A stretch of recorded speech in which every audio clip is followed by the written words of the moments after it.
Hello दोस्तों, आपको best class में बहुत बहुत स्वागत है। जैसे आप आज मैंने किया था कि आपको बताया था कि 1990 के कुछ क्वेश्चन रह गए थे, उनको करते हैं। और आपको बता दिया जाए कि जितने भी क्वेश्चन करा रहे हैं मोस्ट इम्पोर्टेंट है। आपको थोड़ा उसकी थीम्स देखनी है, किस टाइप के क्वेश्चन आ रहे हैं, किस टाइप के नहीं आ रहे हैं, तथा इस टाइप को वर्तमान में कैसे क्वेश्चन पूछे जा रहे हैं, उन पर ध्यान रखना है बस, और कुछ नहीं।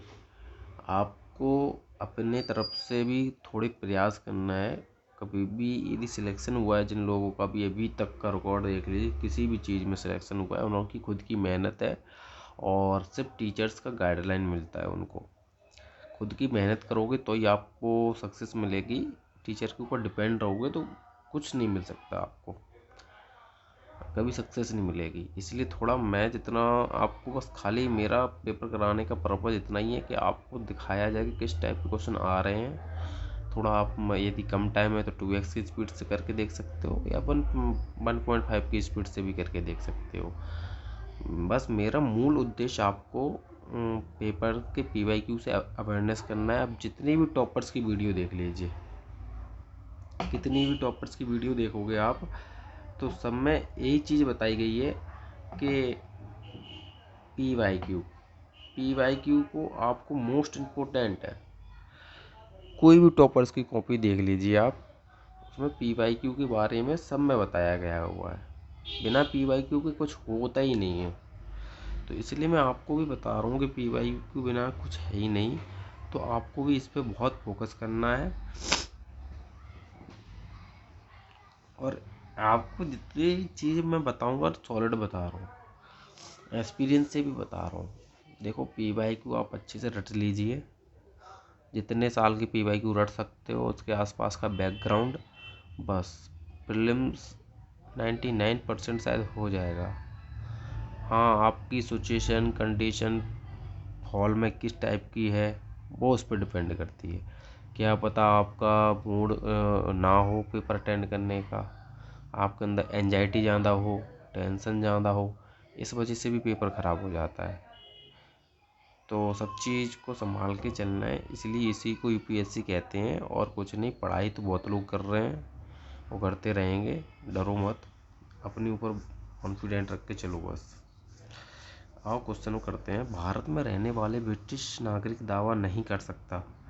तो जो भारत में रहने वाले ब्रिटिश नागरिक मतलब विदेशी, क्या दावा नहीं कर सकते? कि व्यापार और व्यवसाय की स्वतंत्रता का अधिकार का, कि विधि के समक्ष समानता के अधिकार का, कि जीवन की व्यक्तिगत स्वतंत्रता की सुरक्षा का अधिकार, या धर्म की स्वतंत्रता का अधिकार।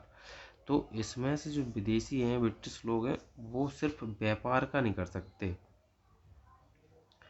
ठीक है, व्यापार व्यवसाय की स्वतंत्रता का अधिकार नहीं है इन लोगों को।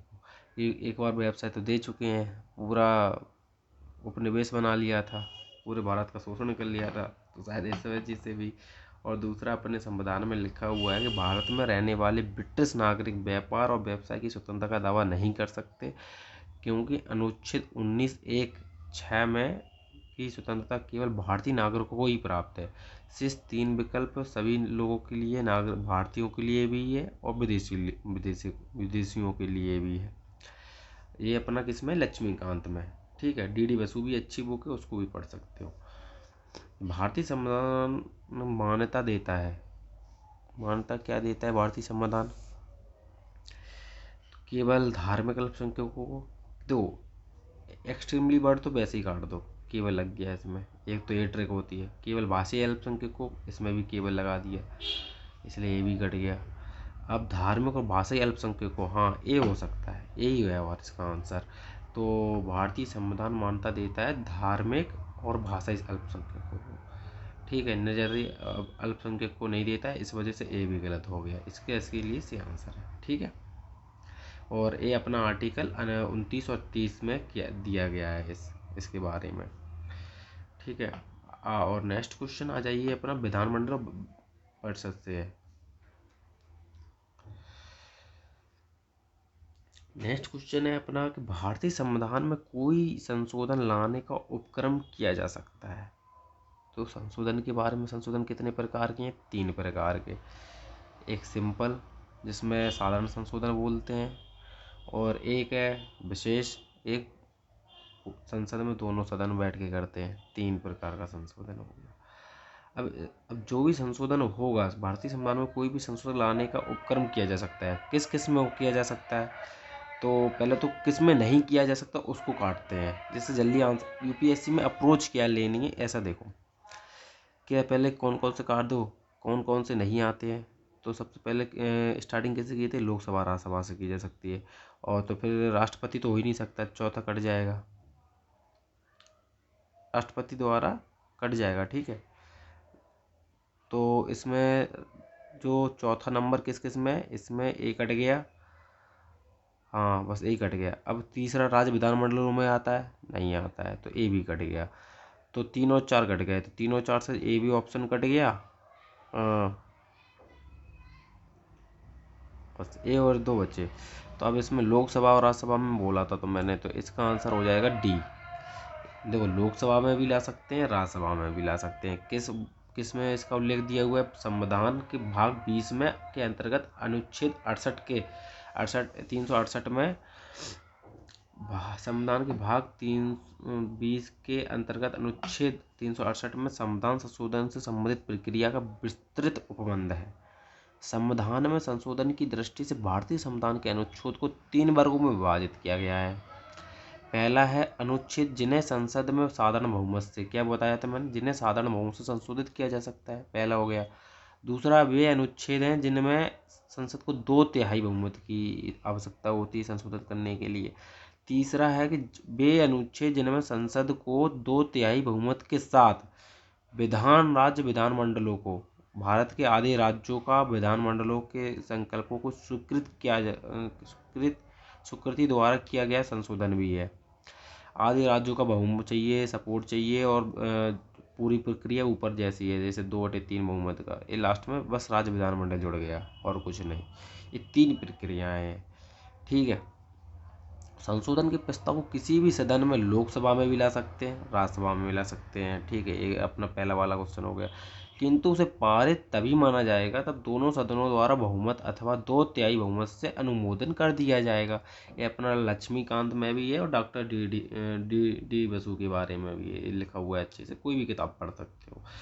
नेक्स्ट क्वेश्चन है पंचायती राज व्यवस्था और संविधान संशोधन अनुसूची। तो इसमें क्या लिखा हुआ है? क्वेश्चन है अपना कि 1993 में अधिनियमित नए पंचायती राज बिल में पहले से हटकर अनेक नए प्रावधान हैं। निम्नलिखित में से कौन सा एक ऐसा प्रावधान नहीं है? कौन सा ऐसा प्रावधान नहीं है? तो पहले आपका इसके ऑप्शन पढ़ते हैं, फिर इसका आंसर बताते हैं। तो इसमें पहला ऑप्शन दिया हुआ कि अन्य क्षेत्रों के साथ साथ कृषि, ग्रामीण विकास और प्राथमिक शिक्षा और सामाजिक वानिकी के क्षेत्र में अनेक सम्मिलित दायित्व हैं। या दूसरा ऑप्शन है कि सभी पदों के लिए अनेक उनके अतिरिक्त होने वाले निर्वाचनों का अज्ञापक किया जाना है। और तीसरा ऑप्शन है कि पंचायतों में 1/3 पदों की महिलाओं के लिए संबंधित प्रतिनिधित्व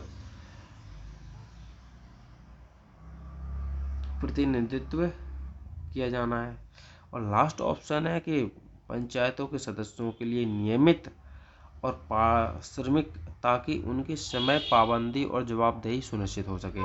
तो हाँ, ये सही है, डी ऑप्शन बिल्कुल सही है, इसकी परिभाषा को व्यक्त करता है।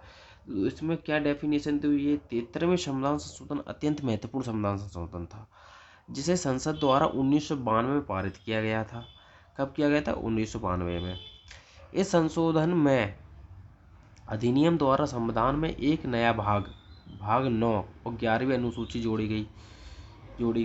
इस अधिनियम द्वारा पंचायती राज व्यवस्था के गठन की संरचना, निर्वाचन, सदस्यों की अहर्ताएं, पंचायतों के अधिकार एवं शक्तियां, उत्तरदायित्व आदियों का प्रावधान किया गया था इसमें। ठीक है, किंतु पंचायत के सदस्यों के लिए किसी भी प्रकार के पारिश्रमिक का प्रावधान के नए राज्य के विधेयक में नहीं है, पारिश्रमिक का नहीं है, इसलिए ये ऑप्शन गलत हो जाएगा। इसमें पंचायतों से संबंधित 29 कार्य क्षेत्रों का वर्णन है। कितना कार्य क्षेत्रों का वर्णन है? 29। इसी विधेयक द्वारा महिलाओं के लिए 1/3 सीटें आरक्षित की गई हैं। उल्लेखनीय है कि पंचायतों को संवैधानिक दर्जा देने की वकालत सबसे पहले LM सिंघवी समिति द्वारा की गई थी। ये आपको समिति सारी याद करनी है। स्पेक्ट्रम में भी है, लक्ष्मीकांत में भी है, DD बसु में भी है। सारी समिति आपको याद करके जाना है, क्योंकि इससे क्वेश्चन पूछा जाएगा आगे। अब आ जाओ इकोनॉमी पे, डेवलपमेंट। ठीक है, इसमें क्वेश्चन है ग्राफ वाला है, तो आपको ग्राफ के बारे में बतानी है। तो ग्राफ इसमें क्या बताया गया है, दो उत्पादक, परिपक्वता, समृद्धि और प्रारंभ। इस ग्राफ के बारे में बताना कि एक कौन सा ग्राफ किस 1 number, 2 number, 3 number, 4 number, 5 number दिए हैं, तो 5 नंबर का अपने को बताना है। ठीक है, तो मिलाते हैं, मैचिंग टाइप की है। तो उत्पादक विकास, तो उत्पादक विकास क्या है अपना, उत्पादित विकास अपना ये यहाँ पर विकास ही हो रहा हो तो स्टार्टिंग से ही होगा, तो उसको 0 मानेंगे। स्टार्टिंग एकदम विकास, किसी चीज़ की फैक्ट्री खोल रहे या कुछ उत्पाद बना रहे तो स्टार्टिंग उत्पादित विकास नीचे से तो होता है कि एकदम डेवलपमेंट हो जाते हो, एकदम विकसित हो जाते हो। परिपक्वता, तो परिपक्वता एकदम परिपक्व हो गया, एकदम उच्च स्तर पर पहुंच गया, तो कौन सा होगा, 4 नंबर। एक कॉमन सेंस लगानी है आपको। ग्राफ है ये अपना। फिर आ जाओ समृद्धि, ग्रोथ। तो ग्रोथ अपना क्या है कि ग्रोथ होती है बीच में, ट्रांजैक्शन फेस। इससे आपकी ग्रोथ कब हो रही है कि 12 से 10 से 20 साल की उम्र के बीच, या जब खान पीन छोटे से लेके 8 साल से 15 साल के बीच, जैसे जैसे अलग अलग प्रकार की ग्रोथ, हाइट में हाइट बढ़ना, ऐसी अपने शरीर की ग्रोथ होती है। ऐसे ही विकास किस किस फेस में हो रहा है वो होता है। तो जो बीच का फेस होता है उसे बोलते हैं समृद्धि, ग्रोथ। ग्रोथ पे चढ़ रहा है, नीचे होता है ये ग्राफ तो अपन बोलते हैं डिक्लाइन, घाटे में जा रहा है। ठीक है, फिर प्रारंभिक, इंट्रोडक्शन, प्रारंभन। प्रारंभन क्या है, तो प्रारंभन मतलब जब विकास होगा तो धीरे धीरे ऊपर चढ़ेगा, तो प्रारंभ की स्थिति के बारे में बताने, तो इसका हो जाएगा 2। तो अपना इसका आंसर हो जाएगा B। पहले का 1, दूसरे B, दूसरे का चौथा, और तीसरे का तीसरा, और चौथे का दूसरा। नेक्स्ट क्वेश्चन आ जाइए।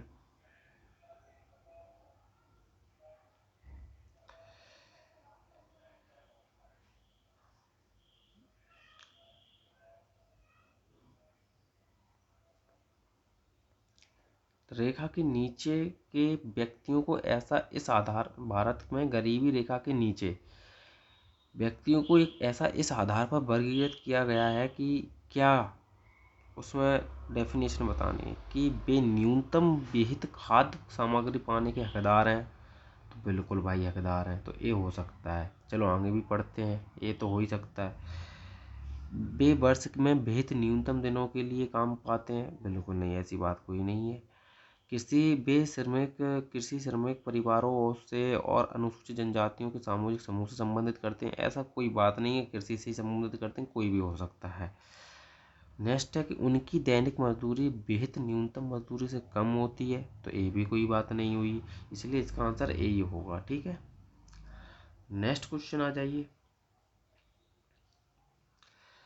नेक्स्ट क्वेश्चन है कि राजकोषीय घाटे से बड़ा होता है, क्योंकि राजकोषीय घाटा बचीय घाटे से बड़ा होता है। राजकोषीय घाटा बचीय घाटे से बड़ा होता है क्योंकि राजकोषीय घाटे का अर्थ है सरकार द्वारा भारतीय रिजर्व बैंक से उधार लेकर तथा सरकार की अन्य देयताओं से लेकर अपने खर्च को पूरा करना। तो अब इसमें आपको ऑप्शन दिए हुए हैं कि कौन सा सही है, तो मेरे हिसाब से तो दोनों सही है। तो इसका आंसर हो जाएगा A R the true and R is the correct expression of A और आर दोनों सही है, आर एक ही सही स्पष्टीकरण या सही व्याख्या करता है, इसलिए इसका ये आंसर हो जाएगा। क्योंकि इसकी डेफिनेशन क्या है कि राजकोषीय घाटा बची घाटे से बड़ा होता है, अतः कथन ए सही है। राजकोषीय घाटे का अर्थ होता है सरकार द्वारा भारतीय रिजर्व बैंक से उधार लेकर अन्य देयताओं से लेकर अपने खर्च को पूरा करना, इसलिए एक कथन सही व्याख्या कर रहा है। नेक्स्ट क्वेश्चन है अपना,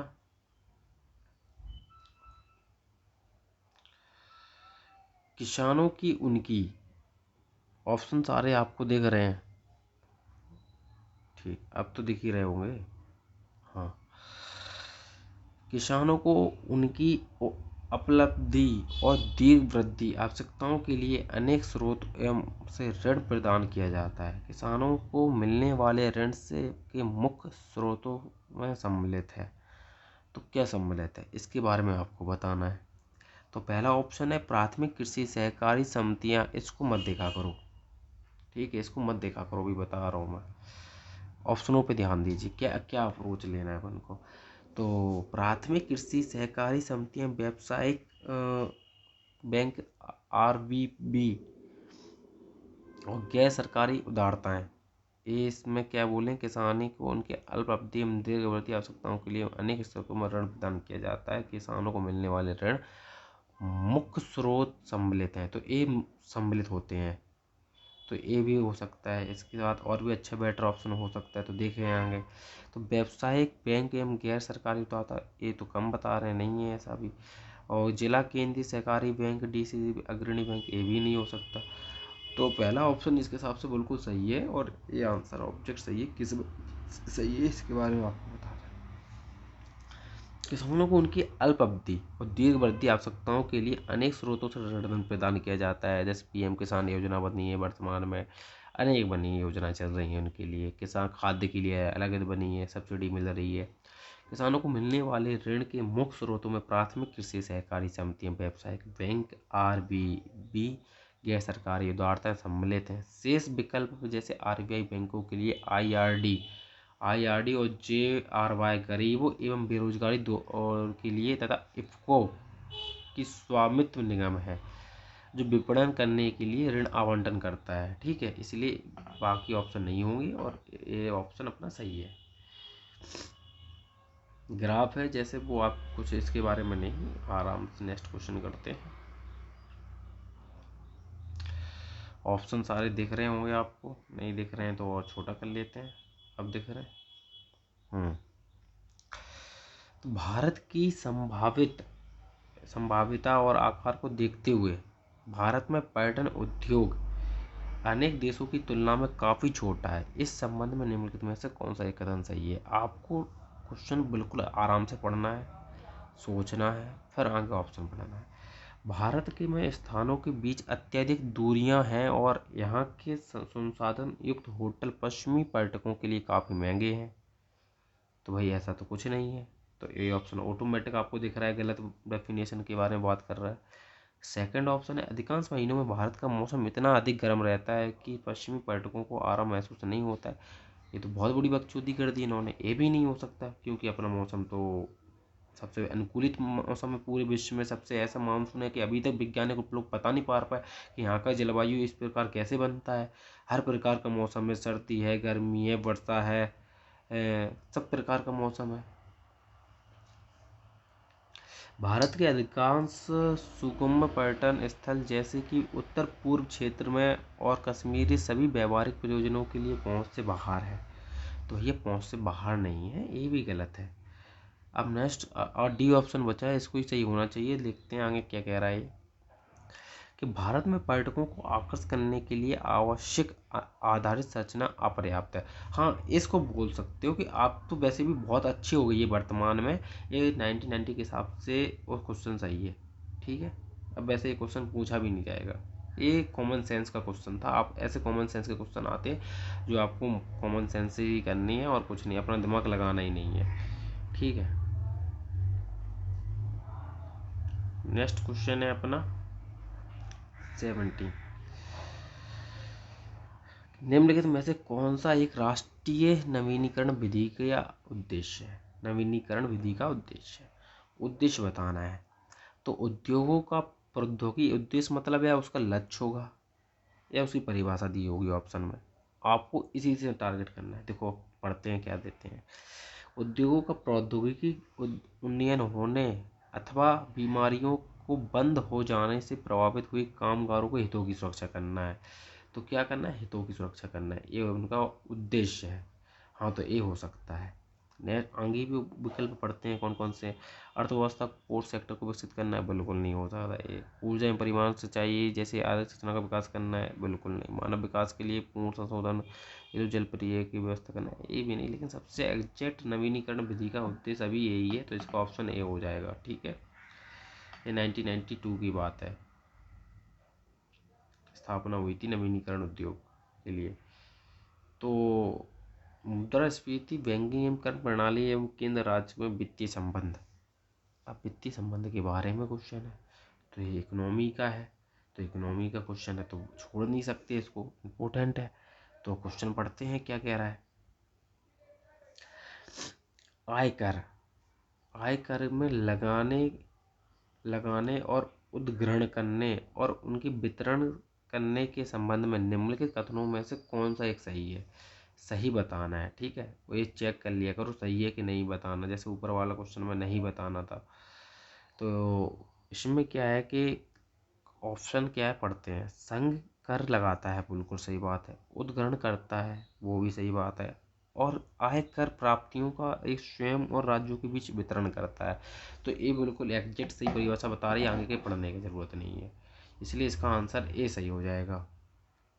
अब आ जाइए नेक्स्ट क्वेश्चन। पहला वाला क्वेश्चन आपने देख लिया था ना।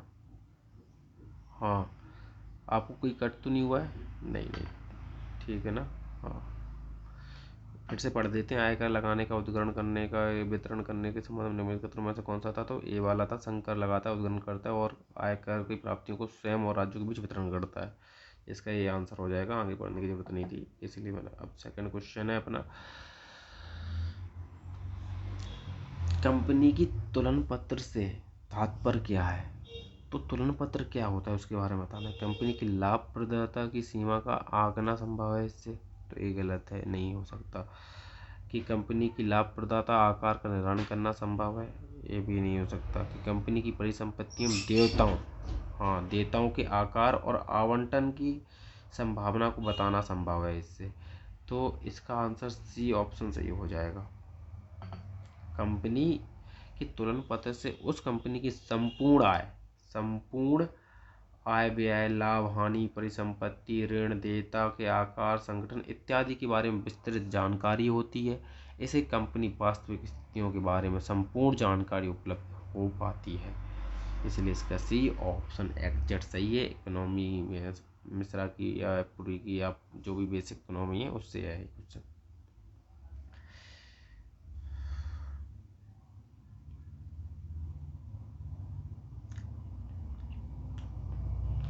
क्वेश्चन दिख रहा होगा अच्छे से, ठीक है। तो क्वेश्चन पढ़ते हैं यहाँ पर कि भारत में औद्योगिक विकास एवं सीमा तक निरुद्ध हुआ है, क्या हुआ है। तो ऑप्शन पढ़ते हैं कि व्यापार में पर्याप्त उद्यम वृद्धि और नेतृत्व का अभाव, बिल्कुल गलत, नहीं ये तो गलत दिख रहा है, अभाव तो नहीं है भाई। निवेश में हेतु बचत के अभाव में, हाँ ये है, निवेश हेतु बचत के अभाव में ये हो सकता है। आगे और कौन सा, प्रौद्योगिकी कौशल और आधारित सूचना के अभाव में, हाँ ये भी है, सही बात है कि प्रौद्योगिकी आधारित सूचना के में अभाव है अपने यहाँ। तो अपेक्षाकृत विशाल जन सामान्य के बीच सीमित क्रय शक्ति के होने के कारण, ये भी बात सही है। तो इसका ऑप्शन 2, 3, 4, तो इसका हिसाब से सी ऑप्शन सही है। और नेक्स्ट क्वेश्चन आप देखते हैं, आपको अच्छा क्वेश्चन कौन सा है उसी को बताएंगे। हाँ ये ठीक है, साइंस के बारे में है। एक दो पहले क्या है कि 14 जो सी सेट का पेपर इंक्लूड होके आता था इसमें, तो वही है। एक साधारण बिजली के बल्ब का अपेक्षाकृत अल्प जीवन होता है, क्योंकि भाई के फंडामेंटल का तार एक समान नहीं होता, बिल्कुल सही बात है। बल्ब को पूर्ण रूप से निर्वापित नहीं किया जा सकता, ये भी सही बात है, नहीं किया जा सकता। दूसरा भी सही है, फंडामेंटल के सहायक से उच्च ताप का पिघल जाते हैं, ये भी तीनों सही है, इसलिए इसका ऑप्शन डी हो जाएगा। एनसीईआरटी से ही है ये अपना, विज्ञान की साइंस की एनसीईआरटी से पढ़ोगे तो वही है। अब बाकी जी आप उसका जो इंक्लूडेड पेपर होता था ना, वैसे क्वेश्चन है अब कोई अब क्वेश्चन ज़्यादा बचा नहीं है। अब ऐसी सेट चालू हो गया है इसमें, जो इंक्लूड पहले देते थे। देखते हैं कोई अच्छा क्वेश्चन हो तो आपको ज़रूर देखते हैं। इसमें 99 का क्वेश्चन क्या है कि कलाय खनिज अधिक मात्रा में खाने से होता है। क्या खाने से होता है? केसरी दाल खाने से होता है। पेट और शरीर के अन्य आंतरिक अंगों के अन्वेषण के लिए प्रयुक्त तकनीकी एंडोस्कोपी आधारित है। किस पर आधारित है? पूर्ण आंतरिक संरचना परावर्तन परिघटना पर आधारित है। तो ऐसे क्वेश्चन पूछे जाते थे पहले सी सेट में, क्योंकि वैज्ञानिक प्रौद्योगिकी टेक्नोलॉजी सब क्वेश्चन आते थे इसमें। पर्यावरण, हाँ ये क्वेश्चन ठीक है, देखते हैं। निम्नलिखित विधानों में से कौन सा पर्यावरण की सुरक्षा के लिए विषय में व्यर्थ नहीं है? क्या बताना? नहीं वाला बताना है। तो इसमें से देखो, जल उपकरण अधिनियम यही नहीं है, बाकी तो सब हो सकते हैं। 80वीं का वन संरक्षण अधिनियम पर्यावरण से, लोक दायित्व बीमा अधिनियम 1991 भी है, पतन विद्युत संशोधन अधिनियम 1997 भी है। तो पहला नहीं है, क्योंकि पर्यावरण की सुरक्षा से संबंधित ना होकर जल से संबंधित है, इस वजह से ए ऑप्शन सही है इसका, और बाकी ऑप्शन पर्यावरण से संबंधित रखते हैं। ठीक है। निम्नलिखित में से कौन सी एक क्रिया पर्यावरण के लिए अनुकूल है? तो कौन सी प्रक्रिया अनुकूल है? जैव कृषि। इस टाइप के क्वेश्चन आते थे पहले। गणित का ऐसा क्वेश्चन है, गणित का सी सेट के लिए मैंने अलग क्लास बनाएंगे, और जो जूम मीटिंग द्वारा मेरे से कॉन्टेक्ट कर सकते हैं। आपको बाकायदा फेस टू फेस लाइव बात करेंगे अपन।